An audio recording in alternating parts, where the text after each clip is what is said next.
Welcome to this week in the world of wrestling. Welcome to TWitWoW, the best wrestling podcast made for wrestling fans, by wrestling fans, on the web today. I'm John, that's my cohort and commentary Ashton, and this is our NXT review. And I gotta say, fun episode of NXT. It seems like the gears are back to turning a little bit. Got some quality matches, some fun segments all around. This is a good hour of wrestling. I enjoyed it. Ashton, what'd you think of it? Yeah, I've actually been thinking quite a bit lately regarding the whole NXT versus Lucha Underground dynamic. And I always say that it's not fair to compare other wrestling shows to Lucha Underground because Lucha Underground is more a television show than a wrestling show. So I think that from here on out, I'm going to stop trying to hold NXT up to the same standards as Lucha Underground because it really isn't fair, honestly, to either show, admittedly. But yeah, this was a solid show. I really enjoyed watching this. I got more into this show than I have gotten into an episode of NXT since before TakeOver Dallas. I'll say that. Yeah. And yeah, there were it seems like NXT is consistently going to put on a lot more matches than like an episode of Lucha Underground would typically put on in an hour. Right. Lucha Underground's kind of go-to number is 3. Tonight we got 4, with 2 of those being squash matches. Well, maybe not squash, but definitely short matches. Right. And I feel like as far as Lucha Underground goes, they're at their best when they put on 2 or 3 matches. NXT can pull off 5 in 1 hour because of really when you say they're developmental, really what that just means is you're more likely to see people that haven't actually figured out what they want to be in WWE yet, and they're probably going to get squashed, and that's what happened a lot tonight. Right, exactly. I completely agree on all counts. With that said, let's get right into our first segment, Heat of the Night. I have no heats of the night tonight, bro. I thought this was a good show, fun show, no complaints. What about you? No heats of the night, but a little nitpick is that the WWE, and specifically in this case NXT, really just, they don't get it with Ty Dillinger, do they? I have a lot I want to say about him, but I want to hold off till we get to the actual match, if that's okay. Yeah, my nitpick is just that he's basically still being used as a jobber, even though he was more over than the big-name guy he was facing tonight. Again, I have a lot I want to say in response to that, but I feel like it'd be more appropriate. Like, I want to have it out in the actual match, because I have a lot of good stuff to say about that. Well, that was my nitpick, though, so I just wanted to bring it to the forefront. Absolutely, and I'm glad you did, because that's going to make me even more excited now to talk about the match later on. Yeah. So, just keeping your nitpick in mind, you still feel like they don't get it with Ty Dillinger, almost like underutilized to a point because he's still being used as a jobber when he's clearly man, like I feel like Ty Dillinger's like the Damian Sandow of NXT. Yeah, except way better in the ring than Sandow. Yeah, I would agree on all counts, but again, we'll unpack that more and we'll explore that more when we get to the match. With that said, in that spirit, let us get right into our NXT review, and we open things up with our new NXT champion, Samoa Joe. And I still fucking love heel Samoa Joe. That NXT championship looks great, draped over his shoulder. And he more or less said, I kept coming for your beloved Finn Balor, and like death and taxes, I was inevitable. And he said, let this sight be a message to everybody in the back. This is a new era. This is my time. And for those that don't recognize it, I have no problem beating you down and choking you out. Love it, dude. I just love the way this man talks, the way he carries himself. This is going to be an exciting time for the NXT Championship. Yeah, this was a really, really good promo. I'm looking forward to this reign. Oh, dude, you and me both. I mean, I've said it time and time again. It is a heel era in pro wrestling, and Joe really is one of those guys that I would say, in my personal opinion, is at the forefront of that era. And this is just great stuff, but not everybody was as enthusiastic as I was, particularly the person that cut him off. We get unfamiliar music hits, and who emerges but Eric Young. talked about a lot on Twitter and, other social media. Eric Young debuting with NXT. And I like the little wink he gives to their past in the beginning of the promo. He says, I know you, and you know me. Yep. You're Samoa Joe. You're the Wrecking Machine. You're the NXT champion. And I particularly like the line he points to Joe's NXT title, and he says, Joe, you should know, I collect those. And, he really is. He's coming to collect that NXT championship. And he says, if there's one thing that I know is guaranteed in life, it's change. And Joe, things have changed for you, but now things are going to change for me. And so, strong first promo by Eric Young. I've always felt like in his time in TNA and when I followed him there, that his promos were either hit or miss with me, depending on what exactly he was doing at the time. I felt like this was good mic work on his end, and Joe's response to me was perfection, because he's still holding a microphone, but he leaves the ring to Eric Young, so he creates that distance between them. And his thing is, EY, you don't even deserve to be in the same ring as me. And the next time you deserve to be, I'm going to beat your ass. And then, he walks the back. So he's just, I don't even want to say cowardly enough, but he still exhibits the tendencies of a heel. But he's got that swagger, man, that for me personally, it's impossible to hate him. So I really enjoyed this opening with these two. Yeah, man, this was a solid opening. The intensity from Eric Young in his promo, I mean, I know that he's definitely had the intensity for a long time, but it still kind of caught me off guard because I didn't know that he'd pull out that version of himself this early in his NXT run. I wonder what his gimmick is in NXT. Like, is he a bit, out of it? I don't know. I like that he said that he collects championships. Yeah, I was almost thinking, the Collector, Eric Young, or just something like that. Yeah. Yeah. I like that. That's different. I wonder if he's going to, find a tag team partner and see if they can get the tag titles if he can't manage to beat Joe in any of their matches if they have more than one. Right. That's a great point because, they did end up main eventing the show, and we'll get into that a little bit later. But, yeah, I thought this was a strong showing. Maybe he beat Joe tonight, and we just aren't talking about it yet. Exactly. Maybe we're staying mum about the subject. But it's funny because I already feel like in TNA, Eric Young was always that mid-card. Maybe at best at times he had skirmishes, had little run-ins with the upper mid-card. He won the world title, bro. Well, he did win the world title, but I never really felt like he was treated like a main event champion, though, is my thing. You put the world title on him, but I don't think it was because of Eric Young. It was because, oh, look, Daniel Bryan's rise at the same time. How can we mirror that? I don't think it had anything to do with EY at all. Well, and that's Sorry, my TNA point. Fans, I tried standing up for you, but he's got a point. Yeah, I snuffed it out is what happened. Because, yeah, Eric Young is a talent. As a man, as an individual, I always feel like was perceived by those in TNA as mid-card to upper mid-card. And I'm not saying he is above that. What I'm saying is I like the treatment out of the gate by NXT that makes him feel like a bigger deal. Well, if we just go by look and talent, he really should be a main event player. Eric Young is a less, not even significantly, a slightly less exciting Daniel Bryan with a Chris Benoit body, basically. Yeah. Yeah, definitely a unique look, especially sporting the beard that he does now and everything. He's not that vanilla-looking guy that I remember with the whole "don't fire Eric" gimmick. I mean, if you want to talk about a vanilla midget, the definition of a vanilla midget in NXT is Austin Aries. We'll get to him later. Yeah, and we certainly will get to him later because I think it's going to be a very interesting discussion. And so, yeah, Eric Young definitely brings a very unique flavor to the NXT product, and this won't be the last time we talk about him because he did main event with Joe tonight, and we'll save that discussion for then. So until then, is there anything else you want to say about this, or can we move on? Let's move on. All right, I believe the next thing on our itinerary here was Nia Jax versus Tessa Blanchard, correct? That is correct, and this was a squash match, and Nia wins with her leg drop. Yeah, and that's really all you need to say about it. I mean, Nia mowed down Tessa Blanchard. Didn't really get any offense. Tessa did get an entrance. She did get an entrance, yes. And that's always a positive sign because it's like, oh, you're not a jobber yet. Yay.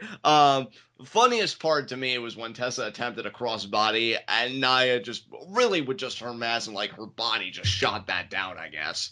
It was like, she just almost as funny as Cage catching Mascarita out of the crossbody today. Yeah, that was great. So yeah, Nia wins decisively. Yep. You have to imagine an Asuka Nia Jax program is on the horizon. I wish that they would just get it done and over with and stop like, oh, Nia Jax is still really good, guys. Come look at her. Oh, Asuka's the champion. Look at her. Oh, we're teasing something. I wonder what. No, like, we get it. That's the next match. Please just make it a thing. I mean, me personally, and I have nothing against Nia Jax. I actually do, like her. It's not like loathing or anything, but I don't even think her stock is that high where you attempt to make it a big deal. It's just not going to get off the ground to me. Yeah. I just don't think her stock's that high. That's my thing, dude. Like, I like the idea of Nia Jax women's champion. I would have liked it a lot more if she would have beaten Bayley, because to me, Nia Jax isn't entertaining. Nia Jax is not a character that you make people want to anticipate to see her work. That's not how she's going to work. That's not what her character should be about. Her character is the type of character that you give a championship to, make everyone hate the fact that you gave her that championship, and then whoever beats her gets a massive rub out of it, but they decided not to go that route. I mean, me personally, first of all, I agree with everything you just said, right? And to kind of tack onto that, I think NXT's problem is a perceptual one, because I think they perceive Nia Jax's stock and what they can do with her to anticipate fights the way that I kind of felt like WWE should have with, and I know there were a lot of other things with that. It's not just one thing, but when Awesome Kong came to work with them, like Awesome Kong, I feel like is somebody you could anticipate fights with other women because she's actually really good in the ring. Nia Jax is a one-trick pony, and there's nothing wrong with that. I have nothing wrong with one-trick ponies, but a one-trick pony is not somebody that you try and build up as somebody that people should want to see as champion. Exactly. It's an obstacle for baby faces, at least in my mind. Exactly. No, that's exactly what I'm thinking too, yeah. Yeah. And, so Nia Jax moves on, and, I mean, clearly, yeah, collision course with Asuka is due, but do you know why I think I'm salty about this too? Is because Nia Jax is getting these squash matches, and yet Peyton Royce and Billie Kay are nowhere to be found. We haven't seen either one of those girls in months, it seems like. I feel like they've just been working live events, but haven't been. I'm pretty sure the last time we saw either one of those girls was that battle royal to determine the number one contender. I'm inclined to agree because I can't remember a time like after that we saw either one. So I think that was a long time ago. Like, if you think about it, Carmella won that match, and Carmella Bayley happened in like February, didn't it? I feel like it was a while ago, dude. I feel like that battle royal happened in January, and that was the last time we've seen either one of those Aussie ladies. Yeah, I just feel like they've really probably been working a shit ton of live events. I know Athena Reese has been working a lot of live events, and I'm licking my chops for her to be on NXT. Did you just call her Athena Reese? Well, actually, why I did that was because that's her Twitter handle, and I think I've just got the Twitter handle stuck in my head. Oh, that's weird. Because I know I think her name on NXT is going to be Adrian Reese, which I'm pretty sure is her real name. Really? Interesting.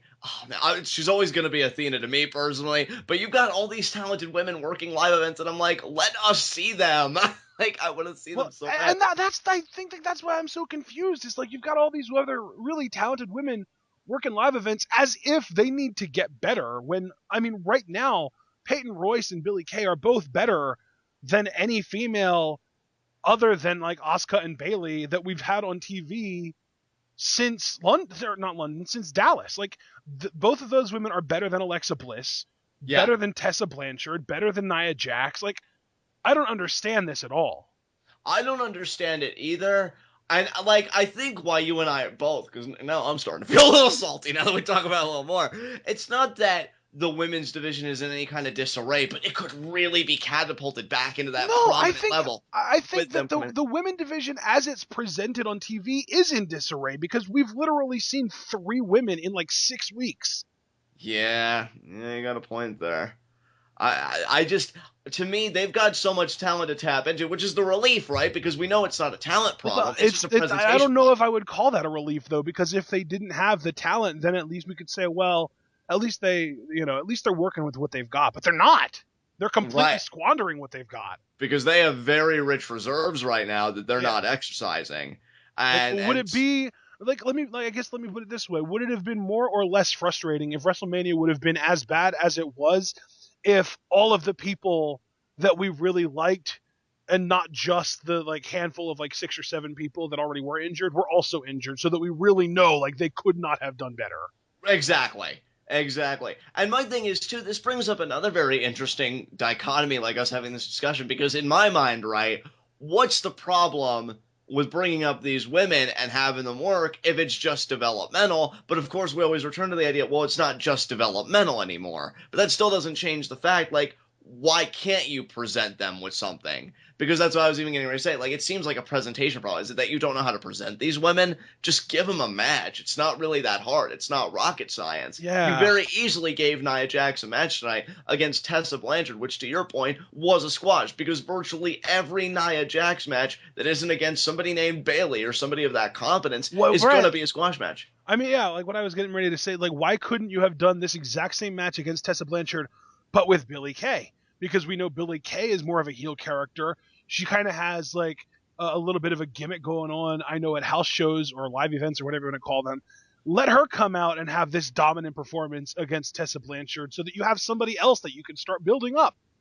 Exactly. I mean, Nia Jax isn't going to last more than 1 or maybe at the very most 2 live specials against Asuka, and she's not winning the title. At least I would hope. So you need something lined up for after that program is over.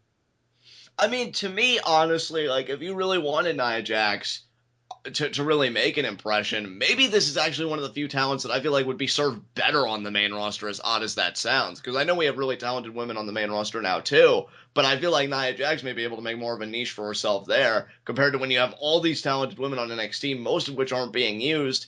And it just, to me, I'm just kind of mad about Nia Jax. I almost feel like Nia Jax should be a babyface on the main roster, because, like, her kind of mowing through the women on the main roster would kind of set her up in a position where she could take down Charlotte, and then people would want to see that. I agree, and I don't think that's necessarily a bad thing. Maybe they could go that route. I just think it's difficult when you've got her taking up this airtime that could have been used for a Billie Kay or Peyton Royce matchup, or even a promo or something. Like, are you still alive? Are you still here? Just something. So I definitely see your frustration, bro, definitely. Yeah. Nothing frustrates me more than when somebody starts getting a little bit of airtime on NXT, and then we go like 6 months without them, and then they show back up with a repackage, and they end up being like a mid-carder, basically. Like, that just annoys me. Right. Like, that basically happened. Like, that happened with Aiden English. Yeah. Like, that's the kind of stuff that I'm talking about. I know that there are other examples that basically... CJ Parker's another example of somebody who was around and then he wasn't, and then he came back to be a mid-carder. Tyler Breeze is another one.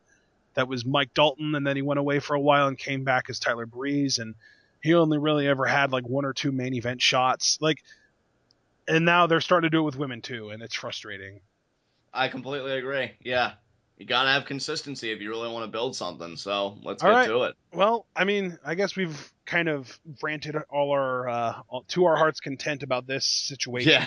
Not even this match, because it's not like the match was horrible, just the situation that we're in that the match illustrates, Precisely. All right, so up next was our second match of the night, Ty Dillinger versus Austin Aries. You already know at least a portion of my thoughts on this, so I really want you to take the reins here, since you said you wanted to talk about this when we got to it. Well, all right, we are here, and again, just to reiterate, so we have the table set, we know that Ashton's nitpick was that he just feels like NXT doesn't really get Ty Dillinger and he's being underutilized. I wholeheartedly agree. I would actually go as far as say, for me personally, this was easily match of the night. It was ridiculous to me and it really shouldn't surprise me, and it didn't, but how over Ty Dillinger was. Like, This crowd was into him, and what I found interesting here, because, really I only really pay attention to commentary because of the amazingness that is Corey Graves, and Tom Phillips is really starting to grow on me by the week, because I love that he's not taking Corey Graves' shit. Yeah. But they said Ty Dillinger, he main evented against Shinsuke Nakamura a few weeks ago, and he just seems to be that one big win away from getting in the thick of things on NXT. And then Are they trying to build him up as NXT's answer to Honma? Maybe, dude, because here's the thing, right? Commentary says that, and Ty Dillinger, I'd say more than in the match against Shinsuke Nakamura, more than in the match with Sami Zayn, he did seem like he came close to beating Austin Aries. I knew he wouldn't, and you knew he wouldn't, but that Death Valley Driver neckbreaker he nailed. You say that, but... Well, I mean, I know you always have the hope. It's called an Ushi-Goroshi, John. Yeah, Ushi-Goroshi King. And he hits that, and the near fall was great. Even the crowd was chanting, that was 3. So No, I think they were actually chanting that was 10, as in like perfect 10.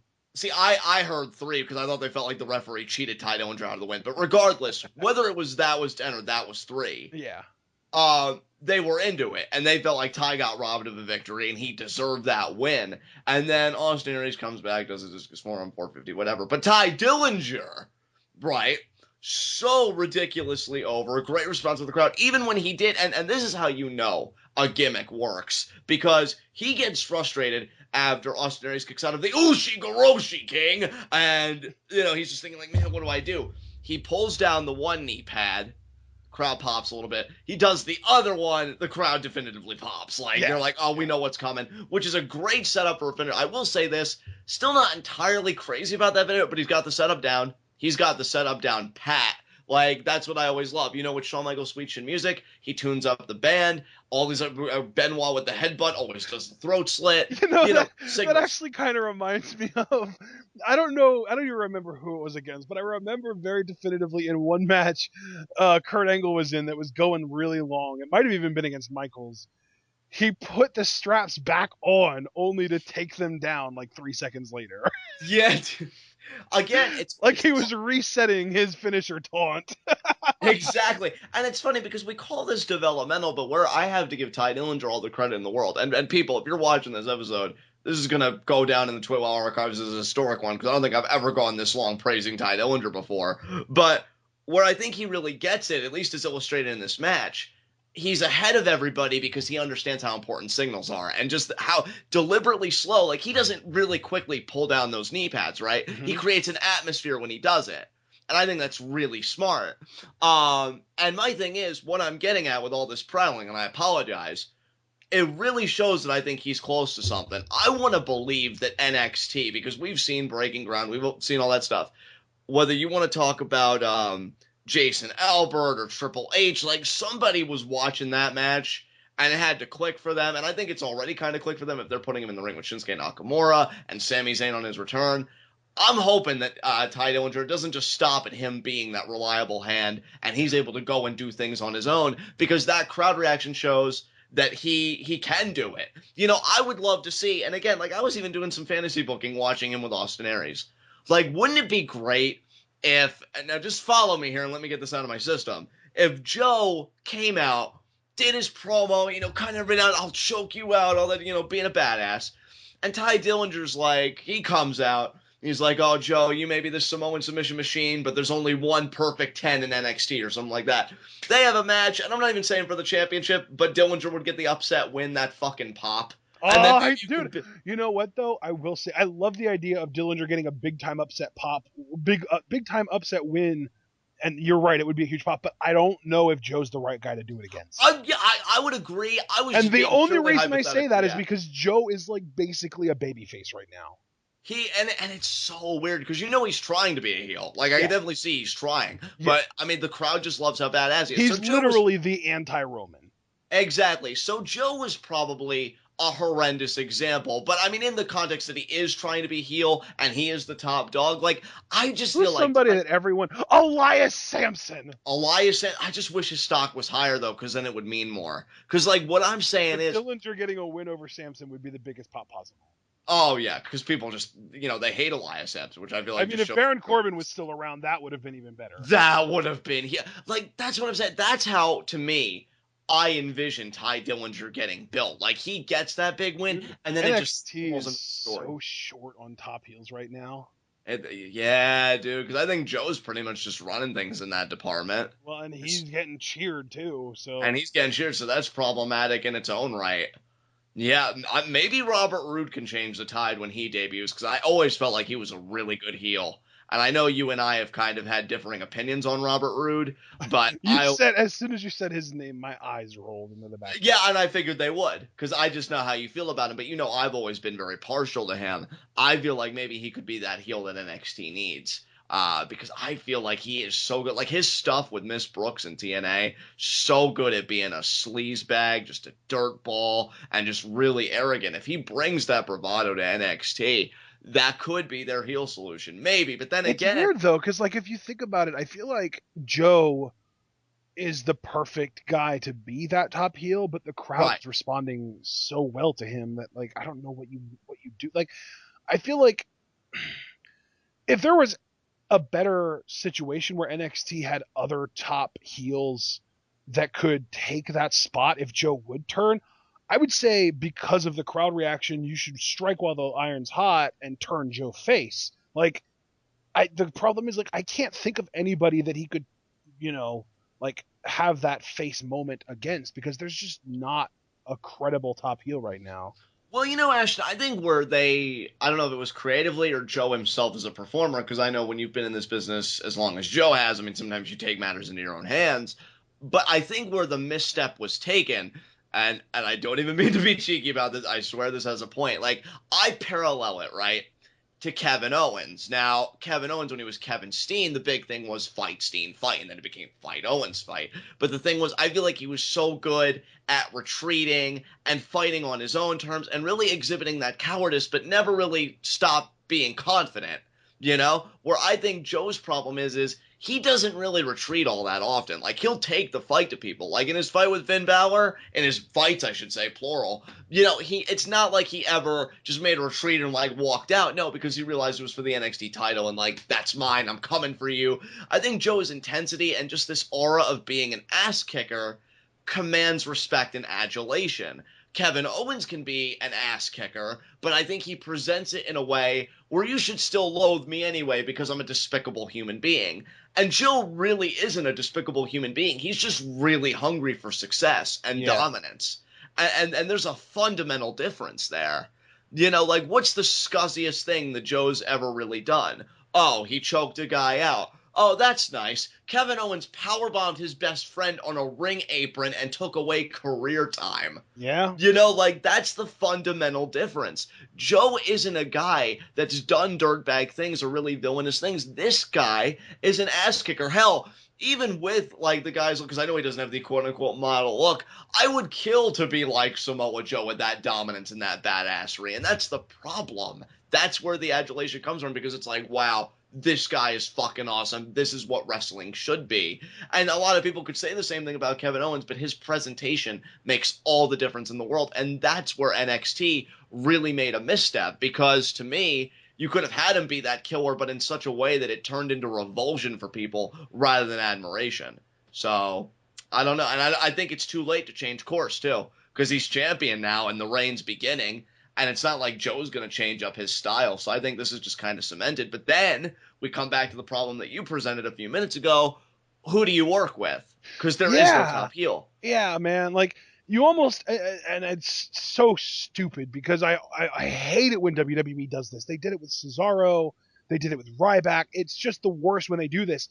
But even though he is kind of starting to get over as a face, because of the lack of good heels that you have in NXT right now, you almost have to double down on Joe's heel tendencies. Like, you need to bring Hideo back and put him against Joe so that we can have Joe the heel back.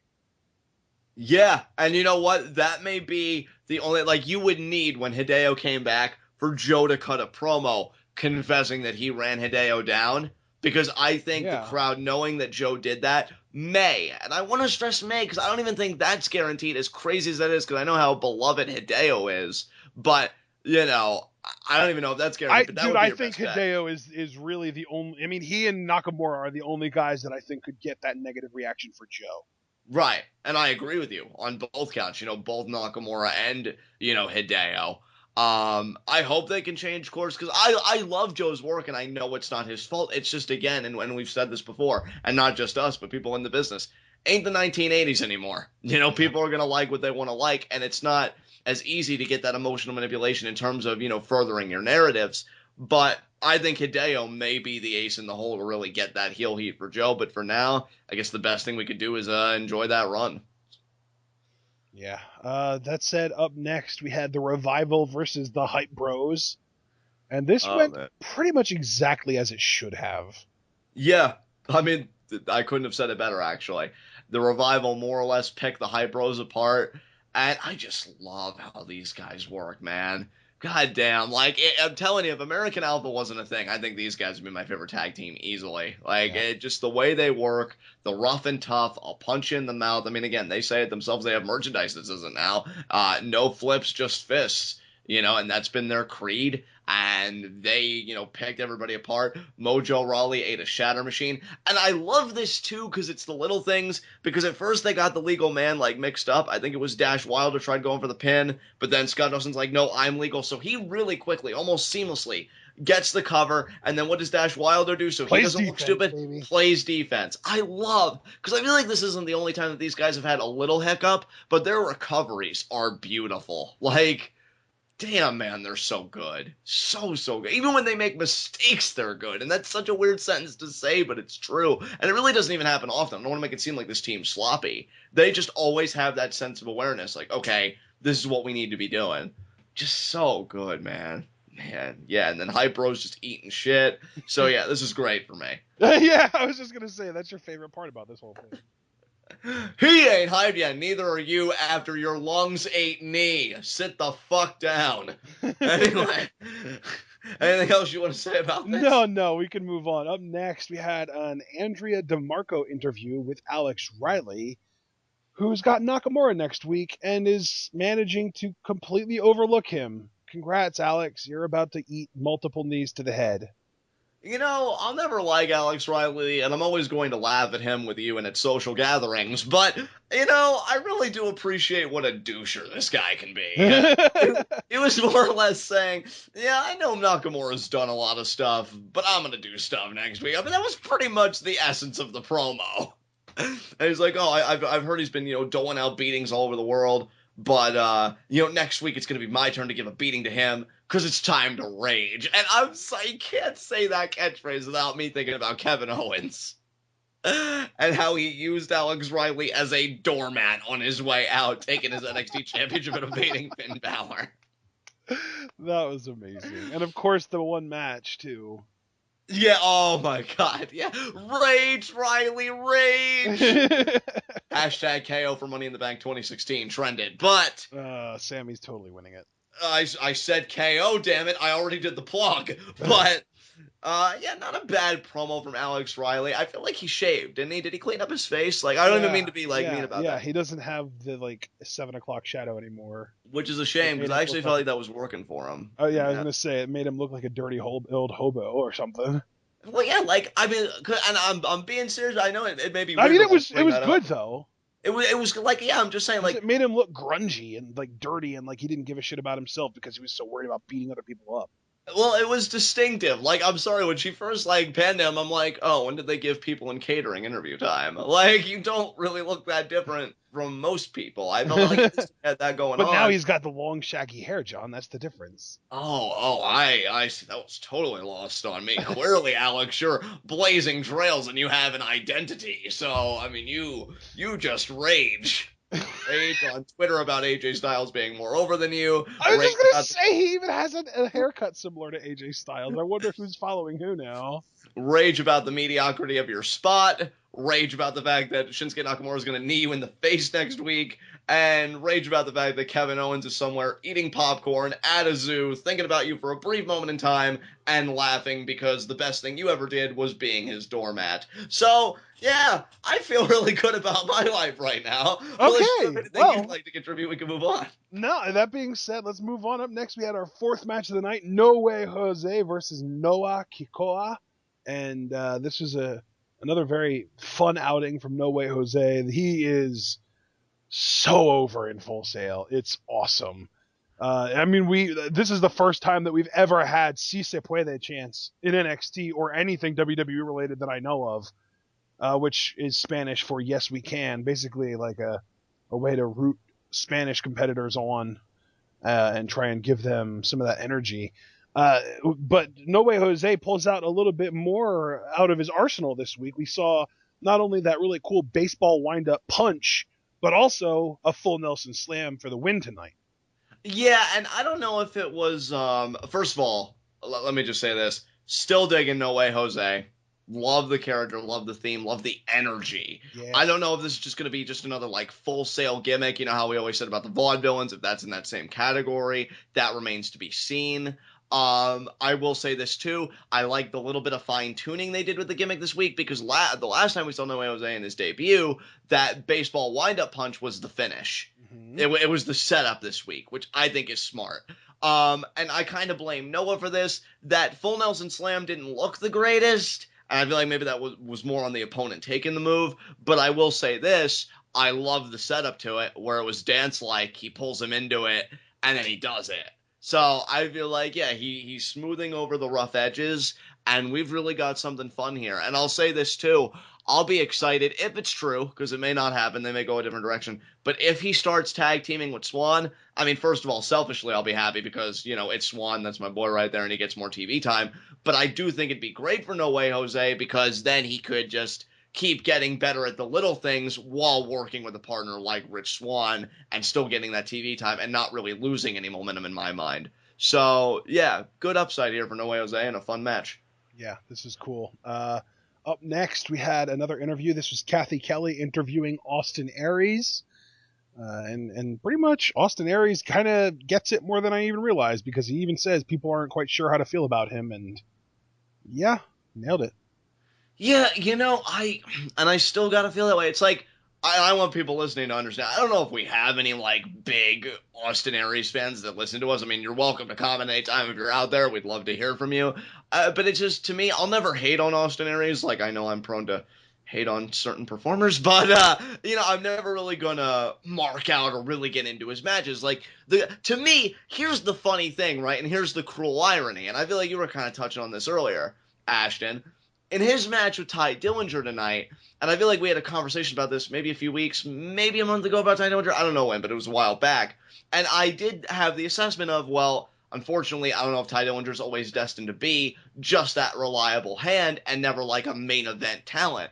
And then the funny thing is, I feel like Ty should be the main event talent while Austin Aries is the reliable hand. I just don't get that main event presence about Austin Aries at all. And that's just me, and I know there could be like a hot debate about that. I just don't see the stock in Austin Aries that NXT is clearly seeing with the way they're pushing him.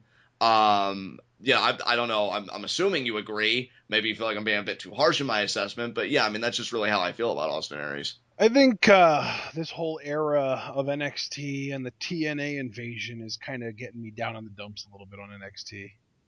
Yeah, you know, because I love Joe, and I love Joe's work, but it wasn't too long ago we had James Storm. Now we've got Austin Aries. Now we have Eric Young. Like Bobby Roode is rumored to be signing, and we know that we saw him at NXT TakeOver Dallas. Like, I don't watch TNA because they push, you know, wasted out or not wasted out. What's the word?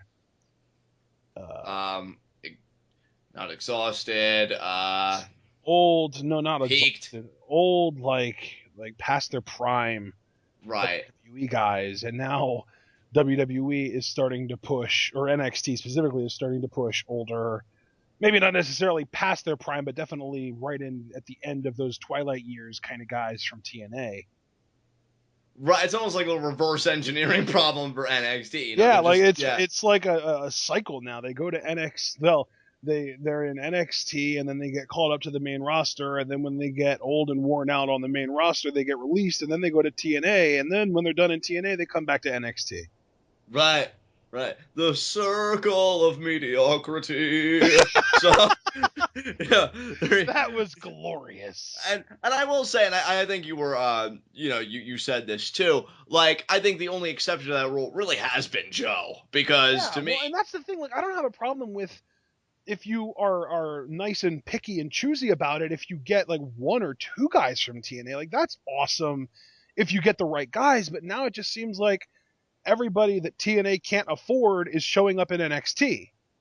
Yeah, which, I mean, when you look at the human element, obviously... How long before Drew Galloway ends up showing back up in NXT, you know? Well, that would be another exception to the rule, too, because that's a guy that I feel like deserves another shake. And I know he even said in an interview that his goal was to make it back to WWE. I don't know if he abandoned those plans or if he's just like... Well, and he's even in his young 30s, too, so... Yeah, so, I mean, yeah. there you go. There's a guy still with some upside to, exhaust, creatively if you're WWE. But, yeah, I agree with you, dude. Like, that was always disheartening to me. Like, for example, we just got done having a little discussion about Bobby Roode. Yeah, I'm a fan of Bobby Roode. Doesn't change the fact the guy's 38 years old. Like, it's disheartening. Like, I would have been crazier about a Robert Roode WWE run when he was, like, in his late 20s, early to mid 30s, making the jump. But he For what it's used worth, his he's best actually years. 39. That's even worse. Like, I was a year off, but it was a year up, not a year down. But he Eric used his Young is 36. not too bad, but still, yeah. Samoa Joe is 37. Yeah, but I mean, Joe, at least, I don't know, he's more like a fine wine than anything else to me, just because of the way he works. Austin Aries is 38. Wow, I didn't know that Austin Aries was that old. I thought it was 36, honestly. So, I mean, yeah, like, that's just it. These guys, and really, I would include Joe in this too, to be fair, because, I mean, we got to apply a critique equally to everybody, use their best years to try and build a company that didn't pan out. And if you are those guys, even though you'd probably never admit it, it's probably a gut punch, at least to some. I guess if I'm NXT, like, obviously there are exceptions. Like, Joe is one. I think Galloway might be another. But other than that, like, let these guys reestablish their brands before you go signing them. Like, let them do what AJ did. You know what I mean? Yeah, AJ. Because I feel like if you would have signed AJ fresh out of TNA, he would have been in a spot very similar to Austin Aries right now, and it wouldn't have been worth your investment. But you let AJ go to Ring of Honor, let him go to New Japan, work there for a couple years. All of a sudden, he's one of the hottest commodities on the planet, and then you sign him? Yeah, I think you're in a good spot now. Whereas with, like, Bobby Roode, Austin Aries, who else? I keep on... Eric Young. It's like, yeah, they're talented guys, and they have names, but it feels like they're more hiring these guys to draw numbers and to draw fans to their live specials, or not live specials, live events, like their house shows, because they're like familiar with those names in the Florida area. You know what I mean? Because TNA is based out of Florida too. Bro, I'm so glad you presented that the way that you did, because I completely agree. And I feel like the AJ Styles example was just a brilliant illustration of what you're talking about, because to me, what that illuminates to me is that these signings of, Eric Young, Bobby Roode, Austin Aries, it's more about expediency rather than thoughtful investments. The idea that you took your time with AJ Styles, and while he was gone, he did the Bullet Club and pretty much owned New Japan. To your point, when you sign AJ, your stock is huge. I mean, they've already gotten a solid main event program here with AJ, with Roman Reigns. I know it's kind of divided. Some people are loving the program, some are hating it. I'm personally more intrigued by it than anything, but, good matches, and I enjoy seeing AJ in the ring. And that's the value you get when you have the name brand of AJ Styles that, again, to your central point, he was allowed to build. I feel like these guys, when they're coming fresh out of TNA, whose viewership has just seen a consistent drop over the last several years, what kind of a brand are you really bringing? And that I think is problematic. So that's why I said it's more about expediency. Oh, let's just sign these guys, use them up, move on to the next one, rather than thoughtful investments that are really going to pan out, not just for your developmental brand, but, for the main goal in mind, your main roster brand. Dude, so yeah. It's so funny too, because I actually ended up getting into a little internet argument with someone over TNA the other day. And I brought up the fact that TNA is always pushing, released or former WWE talents. And that's one of my biggest gripes with TNA, is that they never try to make their own stars. I actually looked up TNA's world title history. The last time somebody was a TNA World Heavyweight Champion that had not already been in WWE prior to signing with TNA was 2014. Damn, man. And it was Bobby Roode. Damn. Who feels like a WWE guy anyway because of the way he works. Exactly. Wow. That's crazy. Since him, it's been like Bobby Lashley, Kurt Angle, EC3, Matt Hardy, and Drew Galloway. Yeah. Which, I mean, I would consider EC3 to be like the Joe equivalent in NXT. Even more so, because I don't really feel like WWE did much with him. But even giving that exception, that is still a huge problem. Yeah. Like, wow. I think that's another really one thing, well, one of many that Lucha Underground gets right, even just from a wrestling perspective, not even talking about their TV cinematic stuff or anything like that. They're using guys that nobody else used, really. Their first champion was Prince Puma, Ricochet, who's never been a world champion in any major promotion ever. Right. Their second champion was Mil Muertes, who's been AAA champion, but nowhere outside of Mexico. Exactly, which makes sense. And then Phoenix, who I don't think has ever been a champion in Mexico, and has definitely never been a champion outside of Mexico. And then Matanza is basically a relative unknown across the globe. Like, there are so few people that knew about him. Yeah, so like Lucha Underground is not at all concerned with using name value as their champion to get a little bit of a pop in viewership. They're building their product organically.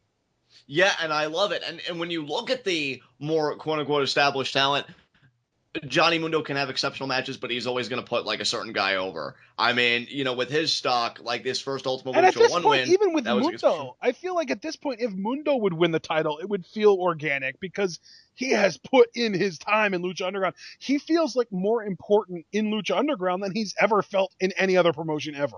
And as the diehard Johnny Mundo fan, I completely agree with you 110%. You look at Rey Mysterio, he lost in his debut match to that relative unknown in Matanza. And think about this too, even though they gave him a championship, it was with two guys that Lucha Underground's organically building anyway, in Prince Puma and El Dragon Azteca Jr. Yeah. So he's sharing that spotlight. It's not all of his. They're he's a basically big part of it. Sucking on the Rey Mysterio teat to create two other stars. Exactly, and I think that's a brilliant utilization of somebody's intellectual property. Of the idea, like, this is your name brand. Now, let's see if you can use that to cultivate, or further cultivate in the case of Prince Puma, completely cultivate in the sense of El Dragon Azteca Jr., these two talents. Yeah. They just get it. And again, to bring it back to the central point, this way it doesn't turn to Lucha Underground discussion, I feel like NXT, as it pertains to these signings, doesn't necessarily get it.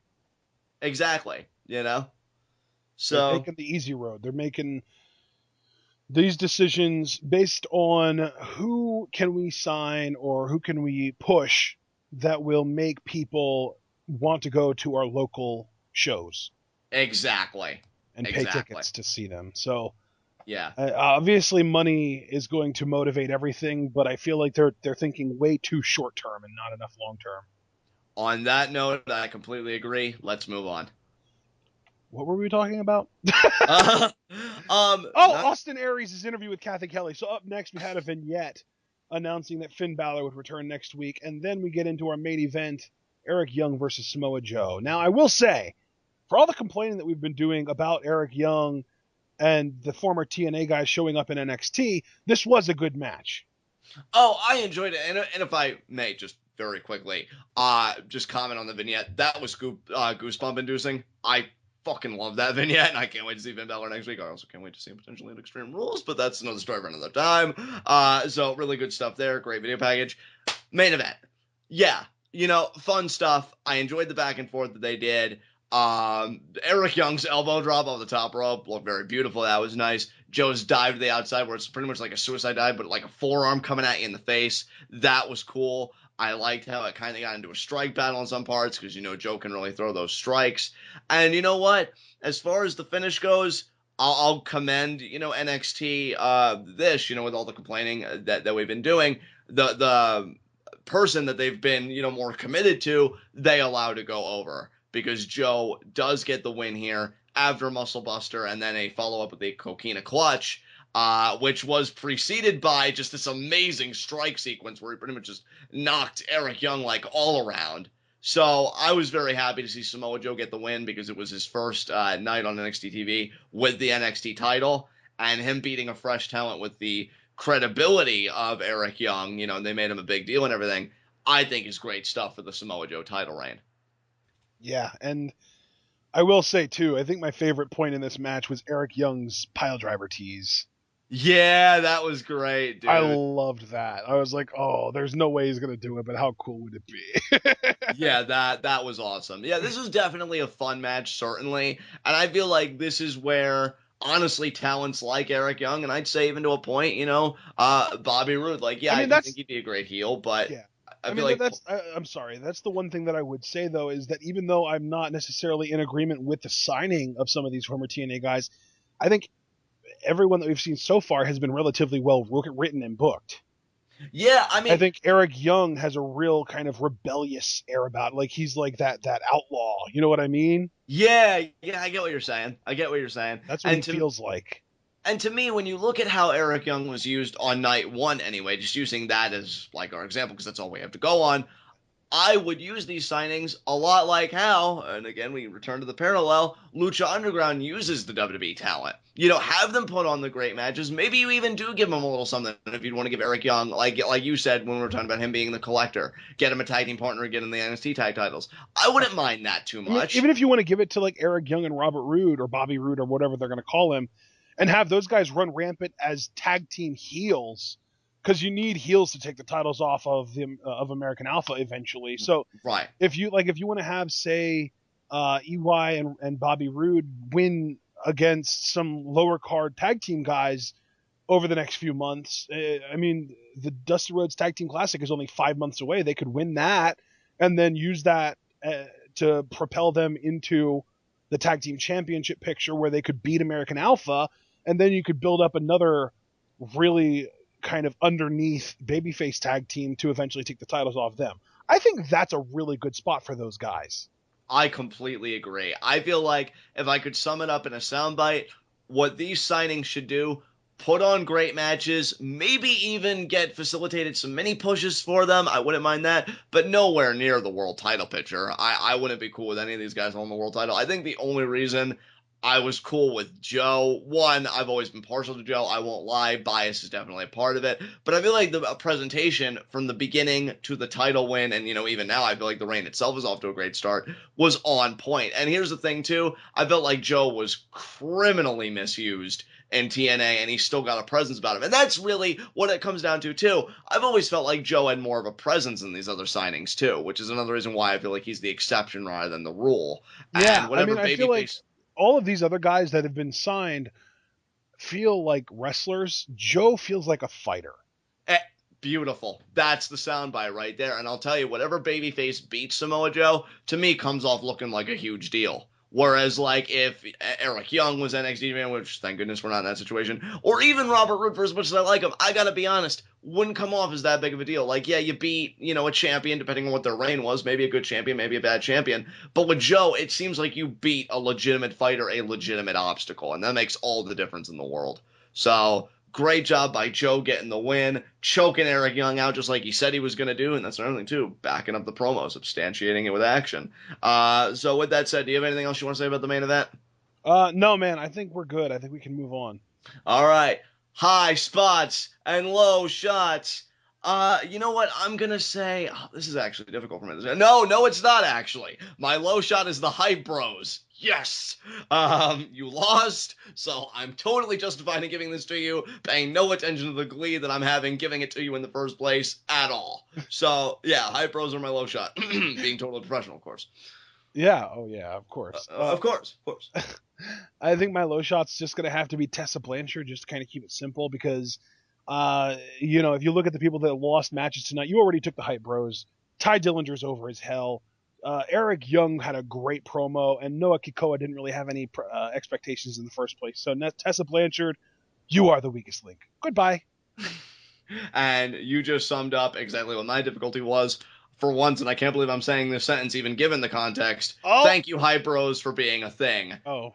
Ugh, I want to drink bleach. But, yeah. With that said, my high spot, who is my high spot gonna... You know what? No, because I'm in a really good mood. Samoa Joe is going to be my high spot. Cut the promo, great promo, and then he substantiated it again with action. He had the follow-through, he whooped that ass, and Finn Balor's returning next week. He better pack some heat, man. He better bring his A game, because this is Joe's yard now. So, we'll see what happens. Who's your high spot? My high spot's No Way Jose. Nice. Yeah, because I feel like the only other options really would be the Revival, who, let's face it, they took care of business tonight. Austin Aries, who wasn't as over as his opponent, and Nia Jax, who beat my low shot. But No Way Jose, I feel like, sure, he won a match against a jobber, but what's more impressive is just how ridiculously over he is. Like, he's basically Ty Dillinger over, but he won, whereas Ty Dillinger lost. So I think that that's kind of like the weight that tilts the scale in No Way Jose's favor. He put on an entertaining match with somebody that no one's ever heard of before, unless you followed him in the indies, which I don't know what, even if he was an indie wrestler or if he's like one of those athlete types that came in and learned how to wrestle from scratch. But No Way Jose was over. He won. He has a new finisher that's probably going to be a lot better looking when taken by guys that have worked more and longer than Noah Kekoa. And I never mentioned this when we were talking about it at first, but he's starting to take a little bit of advice that I kind of offered out in his debut. He added some color to his attire.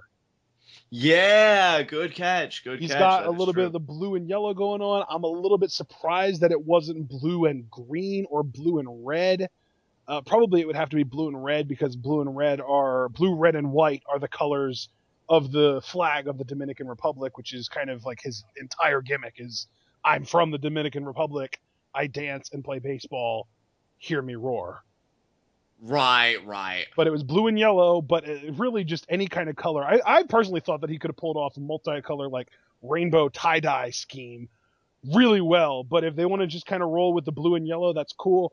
I still think he needs to get more color going on, specifically in the pants, because I feel like his pants are just being white are kind of really plain and generic and vanilla. But I think that is a step in the right direction. Plus, as I already said, charismatic, entertaining, won, all of the above. Good job, No Way Jose. Yeah, I totally concur. With that said, do you have any concluding remarks about this week's NXT? It was fun. Better than last week's by a lot, and better than weeks prior to that by even more. There you go. All right, guys, with that said, this has been NXT. This has been TWitWoW, the best wrestling podcast made for wrestling fans, by wrestling fans, on the web today. I'm John. That's my cohort and commentary, Ashton. Guys, be sure to comment and subscribe on YouTube. Ashton, what question do you have for our subscribers this week? I got a two-parter. First of all, guys, I want you to let me know what if tonight changed your opinion on No Way Jose at all. If you didn't like him before and you like him now, or you didn't like him before and you still don't like him, or you liked him before and you like him even more now. Anything, just fill me in on what you think about No Way Jose. I like him. I want to see him do a lot. I want to see him make some improvements and get really, really good in the ring and succeed. But then also, what do you think is going to happen with Finn Balor next week? Is he going to just cut a promo? Is he going to have a confrontation with Joe? Or is he going to have a match? Or a combination of any of the above? All right, guys, you see your two-parter of a question. Be sure to get that conversation started down in the comments. Talk to us. Be sure to take that conversation over to Pweetov. That is Pro Wrestling. It's taking over Facebook. A lot of really great NXT fans there. You'll be right at home. Also, be sure to check out the TWitWoW Facebook page. Like, share, and comment on the content there. Facebook isn't your medium of choice. You can check out the TWitWoW subreddit. On the TWitWoW subreddit, you will find all of our TWitWoW content, and members of the TWitWoW subreddit can create threads of their own on all things related to pro wrestling. But for the absolute best TWitWoW experience, I implore all of you to follow both of us on Twitter. I am at John_TWitWoW. That is JOHN_TWitWoW. Ashton is at APond404. That's the letter A. Pond, the body of water, POND 404. And we will see you again for our Monday Night Raw review. Actually, I believe Global Wars is this weekend. Oh, okay. I think. Well, I'm going to look really quick to make sure. Global Wars is on Sunday. Global Wars is on Sunday.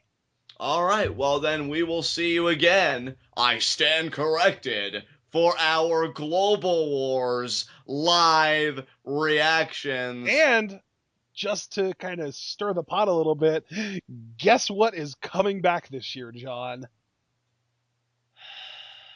My pain. What? Why are you... No. Oh, no, I was making a joke because it's G1 Climax, am I right? Well, I mean, that's happening, but that's not what I'm referring to. Oh, well, what are you referring to? The Lucha Libre World Cup!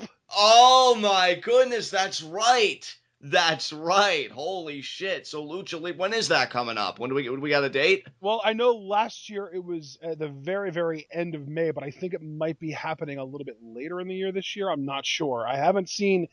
All I know... Oh! I have a date! Oh, he's got a date, people. June 3rd to June 5th.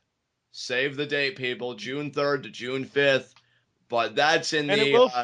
it will feature people from AAA, Japanese promotions, Lucha Underground, and TNA and ROH, from what I understand. So it's the same kind of setup as last year, obviously different people. Yeah, Lucha Libre World Cup. Let's hope that they don't have an OP Trinity this year to really make it blatantly obvious. We're winning, guys! We're going over! But until then... For what it's worth, Team AAA this year is being represented by Pentagon Jr., Tejano, and a to be determined third member. Oh, well, with Pentagon Jr. on the team, I wouldn't mind if they got the win. But anyway... Yeah, well, and Pentagon Jr. is the Rey de Reyes. Did you know that? No, I did not. He's the AAA King of Kings right now, which, yeah, it's a pretty big deal. Hey, you know who won't be in the Lucha Libre World Cup? Alberto Del bitchbag. What a scumfuck. But and neither will Mistasis, because he's in CMLL now, I think. Isn't he like a top heel there or something? Mystic 2.0. Yeah. Oh my god. But that is in the recent future, so you guys can get revved up for that June 3rd, June 5th. But don't get too excited, don't get too ahead of yourself, because this Sunday it is Global Wars live reactions. So, I mean, just keep your eye on that TWitWoW pipeline, because you never know what content's going to be coming. But until then, tune in and peace out.